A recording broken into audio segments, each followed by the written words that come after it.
أعوذ بالله من الشيطان الرجيم بسم الله الرحمن الرحيم ولنبلونكم بشيء من الخوف والجوع ونقص من الأموال والأنفس والثمرات وبشر الصابرين صدق الله المولانا العظيم وصدق رسوله النبي الكريم اللهم صل على سيدنا محمد النبي الأمي وعلى آله وسلم تسليما শুকরিয়া দর্শক মণ্ডলী মহান আল্লাহ তাআলার দরবারে শুকরিয়া আদায় করছি রাসূল আকরাম সাল্লাল্লাহু আলাইহি সাল্লামের উপরে হাজারো দুরূদ ও সালাম আমরা পেশ করছি।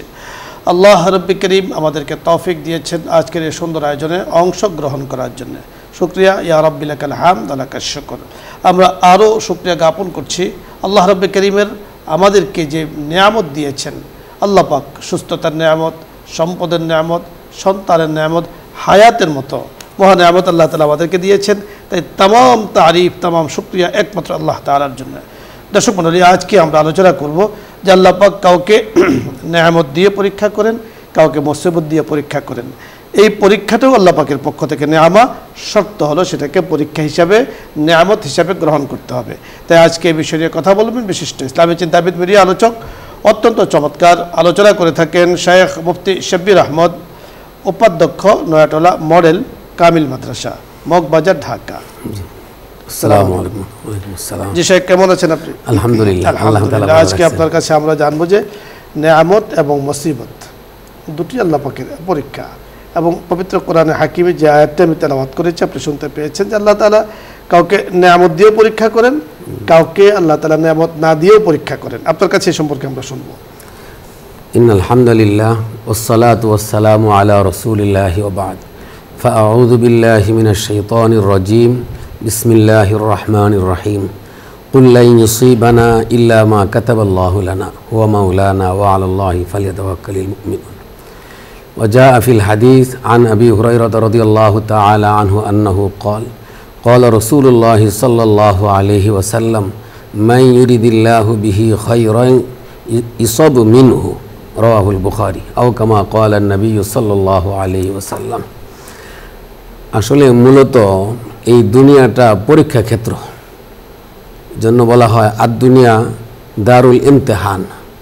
দুনিয়াতে আল্লাহ তাআলা সকল ধর্মের সকল পেশার লোকদেরকে কোনো না কোনোভাবে আল্লাহ তাআলা পরীক্ষায় রাখেন। দুনিয়াটা পরীক্ষার জায়গা। তো মানুষ দুনিয়াতে সাধারণত যে সমস্ত পরীক্ষা দেয়, আমরা এসএসসি, এইচএসসি, বিভিন্ন পরীক্ষা মানুষ সাধারণত দুইভাবে দিয়ে থাকে, হয়তো ভাইবা হয় আর না হয় রিটেন হয়। ঠিক তদ্রূপ আল্লাহ তাআলাও দুইভাবে পরীক্ষা নিয়ে থাকেন, এক নিয়ামতের মাধ্যমে আর এক মুসিবতের মাধ্যমে। এই দুইভাবেই আল্লাহ তাআলা সাধারণত পরীক্ষা নিয়ে থাকেন।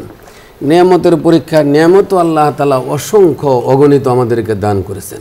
কোরআনে আল্লাহ তাআলা বলেন ওয়া ইন তাউদ্দু নিয়ামাতাল্লাহি লা তুহসুহা, যে বান্দা তুমি যদি আমার নিয়ামতকে গণনা করতে চাও তাহলে গণনা করে তুমি শেষ করতে পারবে না, এত নিয়ামত আল্লাহ তাআলা দান করেছেন। তো আমাকে যে আল্লাহ তাআলা হায়াতে জিন্দেগি দান করেছেন, এই হায়াতটা আমি কোন কাজে ব্যয় করতেছি, যদি ভালো কাজে আমি ব্যয় করি তাহলে এই নিয়ামতের শুকরিয়া আদায় হবে। আল্লাহ তাআলা আমাদেরকে সম্পদ দান করেন, এই সম্পদটা যদি আমি সৎ পথে ভালো পথে খরচ করি, ব্যয় করি, তাহলে নিয়ামতের শুকরিয়া আদায় হবে। আমাকে যে আল্লাহ তাআলা ক্ষমতা দিয়ে থাকেন, বিভিন্ন জনকে বিভিন্ন ক্ষমতা আল্লাহ তাআলা দিয়ে থাকেন, যদি এই ক্ষমতাটা সেই ইনসাফের সাথে পরিচালনা করে, ন্যায় নিষ্ঠার সাথে চলে এবং অপরকে চালানোর চেষ্টা করে, তাহলে আল্লাহ তাআলার নিয়ামতের শুকরিয়া আদায় হবে। কোরআন পাকে আল্লাহ তাআলা বলেন ওয়া ইন তাউদ্দু নিয়ামাতাল্লাহি লা তুহসুহা। এই আয়াতের পরে অন্য জায়গাতে আল্লাহ তাআলা বলেন লা ইন শাকারতুম লা আযীদান্নাকুম। বান্দা তুমি যদি নিয়ামতের শুকরিয়া আদায় করো, আমি আল্লাহ তাআলা তোমাদের নিয়ামতকে আরও বাড়িয়ে দিব। তো নিয়ামতের মাধ্যমে আল্লাহ তাআলা বান্দাদেরকে আমাদেরকে পরীক্ষা করে থাকেন, মুসিবতের মাধ্যমেও আল্লাহ তাআলা পরীক্ষা করেন। তাফসীরের কিতাবে লেখা আছে আদম আলাইহিস সালামের এই দেহটা কাঠামোটা বানানোর পরে আল্লাহ তাআলা খোলা জায়গায় যখন রেখে দেন, 40 দিন পর্যন্ত অনবরত তার উপর বৃষ্টি হতে থাকে। এই 39 দিন মুসিবতের বৃষ্টি হয় আর একদিন হয় নিয়ামতের বৃষ্টি।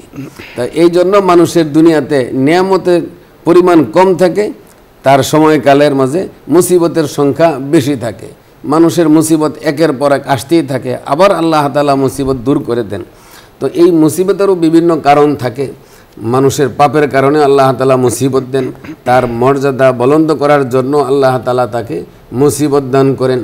এজন্য আল্লাহ তাআলা কোরআনে পাকে বলেন, কুল লা ইউসিবানা ইল্লা মা কাতাবাল্লাহু লানা। যেই মুসিবতই আমাদের হয়, সমস্ত মুসিবত আমাদের তকদিরে লিপিবদ্ধ আছে। আল্লাহ তাআলা পূর্ব থেকে এগুলো লিখে রাখছেন। কিন্তু এই মুসিবতের উপর যে ধৈর্য ধারণ করতে পারবে, এই বিষয়ে কোরআনে পাকের বিভিন্ন জায়গায়, প্রায় 14 জায়গায় আল্লাহ তাআলা সবর, ধৈর্যের কথা উল্লেখ করেছেন এই শব্দটা। আর সরাসরি আল্লাহ তাআলা 2 জায়গাতে বলেন ইন্নাল্লাহা মা'আস সাবিরিন, যে নিশ্চয়ই আল্লাহ তাআলা ধৈর্যশীলদের সাথে আছেন। সাবিরিন, এই মুসিবতে পেরেশানিতে যে ধৈর্য ধারণ করবে। কিন্তু এই কথাটা সরাসরি আল্লাহ তাআলা বলেন নাই যে আল্লাহ তাআলা মুসল্লিদের সাথে আছেন, রোজাদারদের সাথে আছেন, কিন্তু মুত্তাকিনদের সাথে আছেন আর ধৈর্যশীলদের সাথে আছেন। সরাসরি আল্লাহ তাআলা কোরআনে পাকে এরশাদ করছেন। তাহলে আমাদের যদি কোনো ধরনের সমস্যা হয়, পেরেশানি হয়, মুসিবত হয়, তখন হতাশ না হওয়া যে কেন আমার মুসিবত হইল, তাহলে কি আমি আল্লাহ তাআলার কাছে এত বড় অন্যায় করেছি, অপরাধ করেছি? না না, অপরাধ ছাড়াও আমার মুসিবত হইতে পারে। আর অপরাধ তো হইতেই পারে। নবী রাসূলদেরকে আল্লাহ তাআলা বিভিন্ন ধরনের মুসিবত দিয়েছেন, হাদিসে আছে। ওনাদের মর্যাদাও আল্লাহ তাআলা দিয়েছেন, মুসিবত দিয়েছেন। আল্লাহ তাআলা পরীক্ষা করার জন্য অনেক কিছু করে থাকেন। দর্শক মণ্ডলী, আজকে আমরা আলোচনা করছিলাম যে নেয়ামত এবং মুসিবত, বিপদ আপদ, বালা মুসিবত, এগুলো আমাদের কাছে আল্লাহ পাক দিয়ে থাকেন। অনেককে আল্লাহ তাআলা নেয়ামত দেন, ভরপুর নেয়ামত। এই নেয়ামতটা যেমন আল্লাহ তাআলা তাকে খুশি হয়ে দেন, আবার অনেক সময় আল্লাহ পাক তাকে পরীক্ষার জন্য দিয়ে থাকেন। অনেককে আল্লাহ তাআলা ভরপুর মুসিবত দিয়ে থাকেন। এই মুসিবতটা আল্লাহ তাআলা নেয়ামত হিসাবে দিয়ে থাকেন, তার মর্যাদাকে উঁচু করার জন্য দিয়ে থাকেন, সম্মান বাড়ানোর জন্য দিয়ে থাকেন। দুনিয়ার মধ্যে যদি আল্লাহ তাআলা তার কোনো গুনাহ হয়ে থাকে, তো আল্লাহ তাআলা তাকে মাফ করে দেন। আমাদের শাইখে বলেছেন যে নবী রাসূলদের উপর অনেক মুসিবত এসেছে। আশাদুল বালা'i আলাল আম্বিয়া সুম্মাল আমসাল ফাল আমসাল। নবী রাসূলদের কোনো গুনাহ নেই, ওনারা মাসুম। কাবলান নবুয়ত বাদান নবুয়ত, নবুয়তের আগে পরে আল্লাহ পাক ওনাদেরকে নিষ্পাপ বানিয়েছেন, যাকে ইসমতে আম্বিয়া বলা হয়। ওনাদের শান মান আল্লাহ পাক এত দিয়েছেন, ওনাদেরকে আল্লাহ তাআলা মাঝে মাঝে পরীক্ষা দিয়েছেন উম্মতকে শিক্ষা দেওয়ার জন্য, যে মুসিবতে পড়লে যে বান্দা কিভাবে আল্লাহ পাকের ফয়সালার উপরে সবর এখতিয়ার করে, আল্লাহ পাকের ফয়সালার উপরে ধৈর্য ধারণ করে, আর আল্লাহ পাকের নেয়ামতগুলো সে ভোগ করতে থাকে। আলহামদুলিল্লাহ, আল্লাহ তাআলা আমাদের মালিক রাব্বুল আলামিন। আমরা তো আমাদের দেহের মালিক নয়, আমরা আমাদের চোখের মালিক নয়, আমরা আমাদের কিছুর মালিক নয়, সকল কিছুর মালিক আল্লাহ তাআলা। তো উনি আমাদের মালিক, উনি ওনার মালিকানার মধ্যে যেমন ইচ্ছা তেমন করবেন, এতে আমাদের কোনো আপত্তি থাকার কথা নয়। যিনি আপত্তি করবেন তিনি ক্ষতিগ্রস্ত হয়ে যাবেন। আল্লাহ তাআলা আমাদেরকে কথাগুলো বোঝার তৌফিক দান করুন। আপনাদের যদি এই বিষয় নিয়ে কোনো কিছু জানার থাকে, বোঝার থাকে, অথবা কোনো প্রশ্ন থাকে, আপনি প্রশ্ন করতে পারেন, আমরা চেষ্টা করব কথা বলার জন্য। প্রথমে যিনি আছেন, আসসালামু আলাইকুম ওয়া রাহমাতুল্লাহ। দর্শক নাম বলে পরিচয় দিয়ে প্রশ্ন করুন। ওয়ালাইকুম আসসালাম।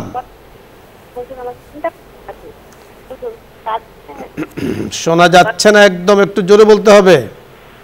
ওয়ালাইকুম আসসালাম।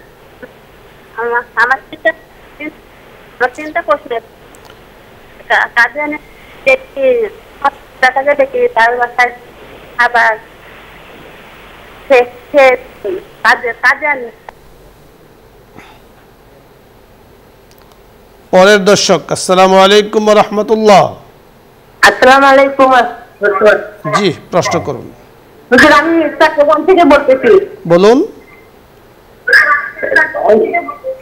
টিভির ভলিউম কমিয়ে কথা বলুন। শুধু আমার দুইটা প্রশ্ন আছে।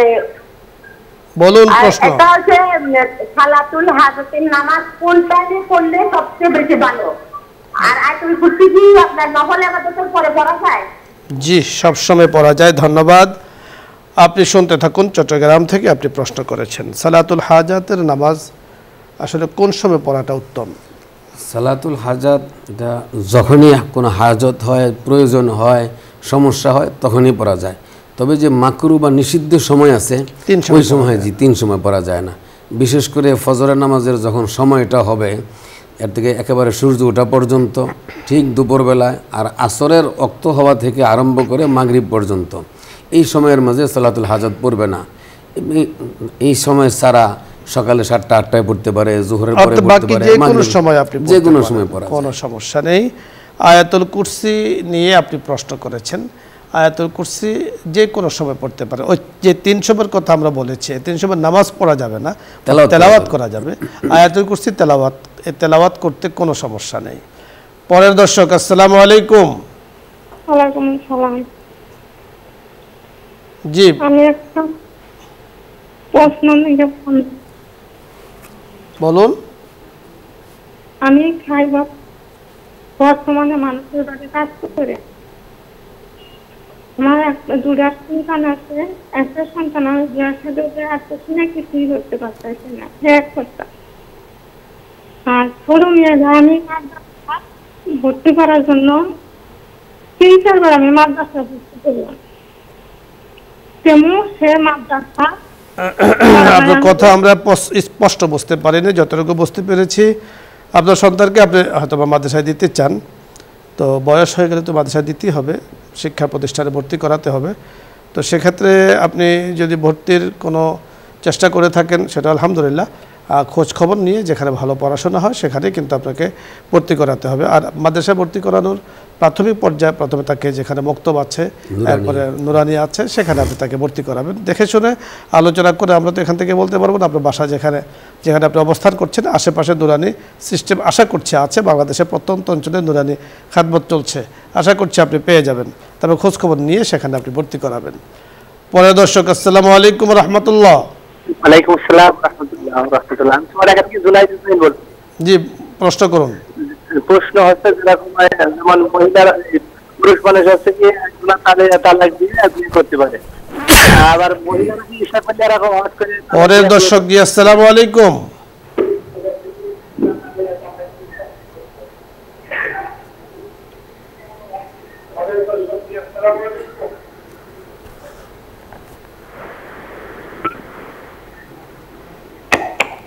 জি দর্শক, খেয়াল করে টিভির ভলিউম কমিয়ে এরপরে প্রশ্ন করুন। ওয়ালাইকুম আসসালাম।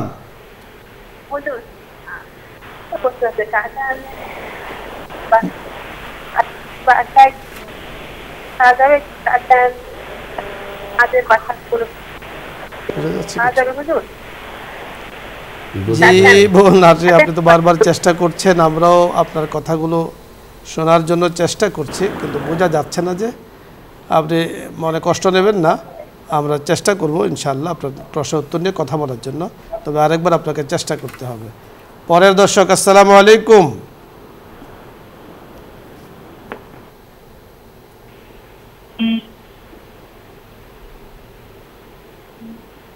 দর্শক শুনতে পেয়েছেন? প্রশ্ন করুন। হ্যালো, আসসালামু আলাইকুম।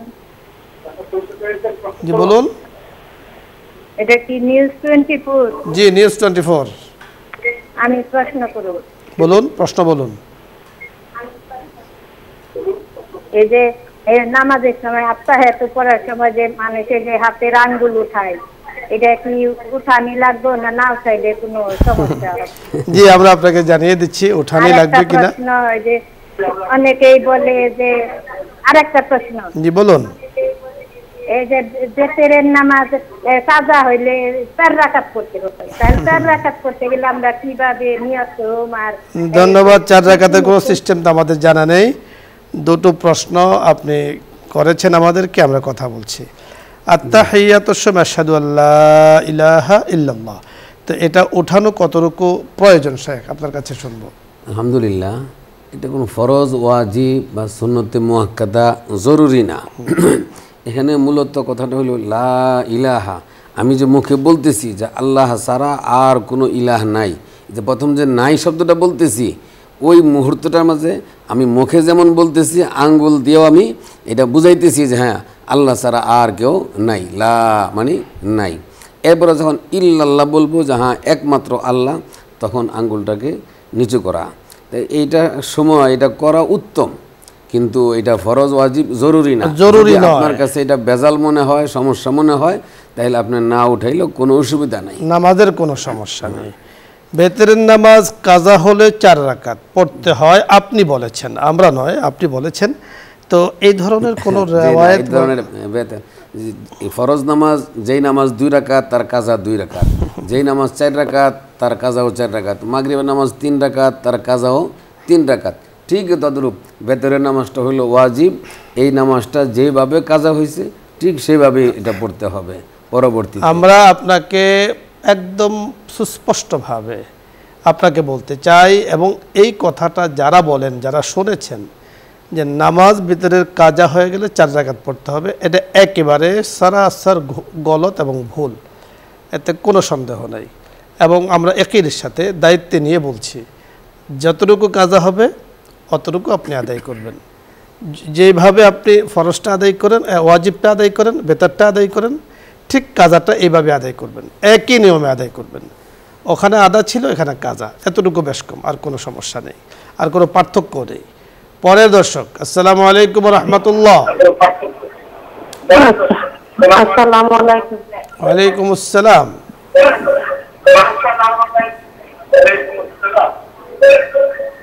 টিভির ভলিউম একেবারে কমিয়ে কথা বলুন।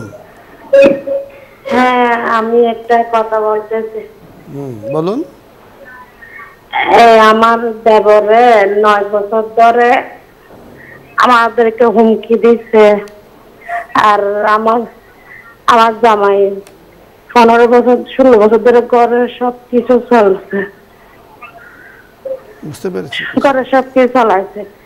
এখন আমাদেরকে মারার জন্য হুমকি দিচ্ছে, আমার শাশুড়িও কুচকা দিচ্ছে।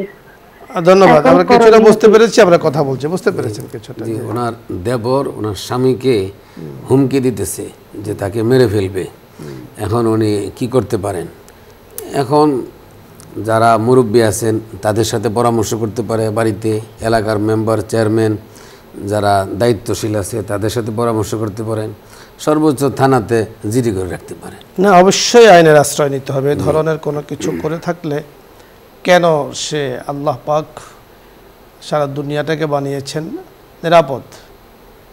এই দুনিয়ার মধ্যে মানুষ স্ব ইচ্ছায় বাস করবে, আল্লাহ পাকের হুকুম পালনে। সেখানে একে অপরকে হুমকি দিতে পারে না। হুমকি দেওয়ার জন্য যদি সে শরীয়তের কোনো কিছু লঙ্ঘন করে তার জন্য যেমন সাজা আছে, রাষ্ট্রীয় কোনো কিছু লঙ্ঘন করে তার জন্য সাজা আছে। অবশ্যই কোনো ব্যক্তি কোনো কারণে আইনকে হাতে নিতে পারে না, এটা গুরুতর অপরাধে অন্তর্ভুক্ত। এই জন্য আমাদের শায়েখে যে বিষয়গুলো বলেছেন, যে অবস্থার প্রেক্ষিতে আপনি সিদ্ধান্ত নেবেন যে আপনার স্বামীকে হুমকি দিচ্ছে কেন, সেটাকে করা। অন্যায়ভাবে দিয়ে থাকলে নিঃসন্দেহে এলাকার মানুষ আছে, মুরব্বীরা আছে, প্রয়োজনে থানা আছে, আইন শৃঙ্খলা বাহিনী আছে, সব কিছুর আশ্রয় আপনি নিতে পারেন। অধিকন্ত এরপরে সবার উপরে হলো আপনি আল্লাহ পাকের সাহায্য কামনা করেন।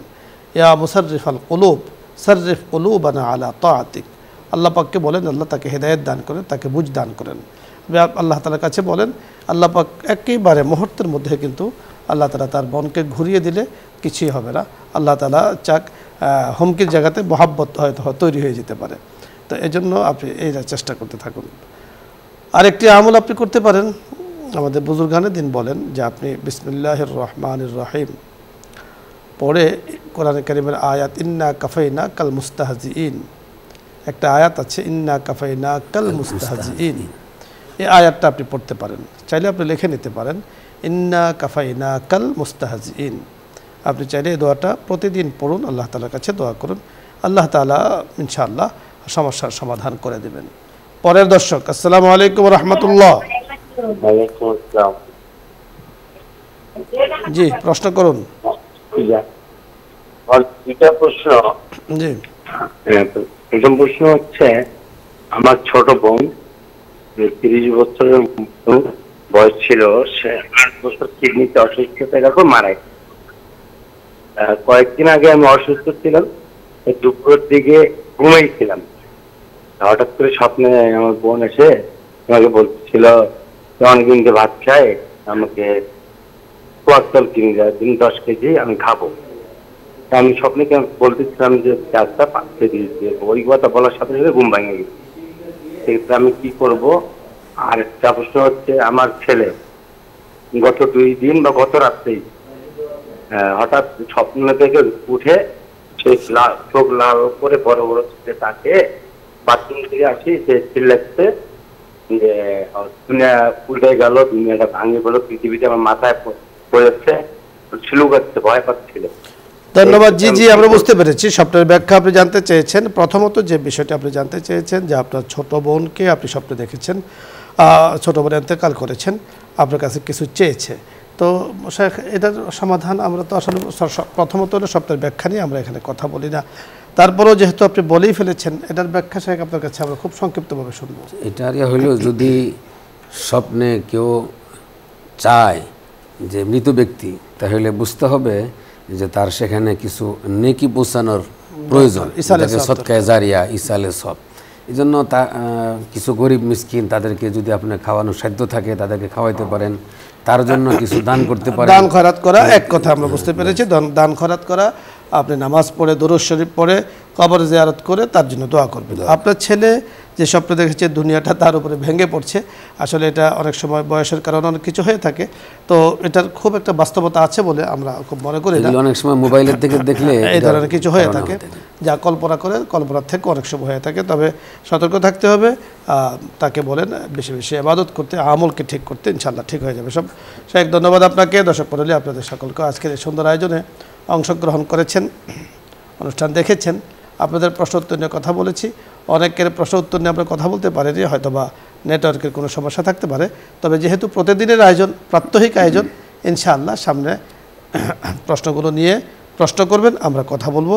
আমরা ওয়াদা দিলাম, আল্লাহ পাক আমাদেরকে আপনাদেরকে সুস্থতার নিয়ামত দান করুন, তৌফিক দান করুন। আজকে আর নয়, সকলকে ধন্যবাদ জানিয়ে আগামী অনুষ্ঠানের আমন্ত্রণ জানিয়ে আজকের মতো বিদায় দিচ্ছি। আসসালামু আলাইকুম ওয়া রাহমাতুল্লাহি ওয়া বারাকাতুহু। দোয়া ও দরুদ ইস্তিগফার পাঠ করি। اللهم صل على سيدنا ونبينا وشفيعنا وحبيبنا ومولانا محمد صلى الله عليه وعلى آله وأصحابه وبارك وسلم. أستغفر الله ربي من كل ذنب وأتوب إليه. لا حول ولا قوة إلا بالله العلي العظيم. الحمد لله رب العالمين. ربنا آتنا في الدنيا حسنة وفي الآخرة حسنة وقنا عذاب النار. ربنا ظلمنا أنفسنا وإن لم تغفر لنا وترحمنا لنكونن من الخاسرين. اللهم اهدنا فيمن هديت وعافنا فيمن عافيت وتولنا فيمن توليت وبارك لنا فيما أعطيت وقنا شر ما قضيت. إنك تقضي ولا يقضى عليك وإنه لا يذل من واليت ولا يعز من عاديت. تباركت ربنا وتعاليت. نستغفرك ونتوب إليك. وصلى الله على النبي يا رب العالمين. মাওলায়ে করিম, এই মুহররম মাসের শেষ পর্যায়ে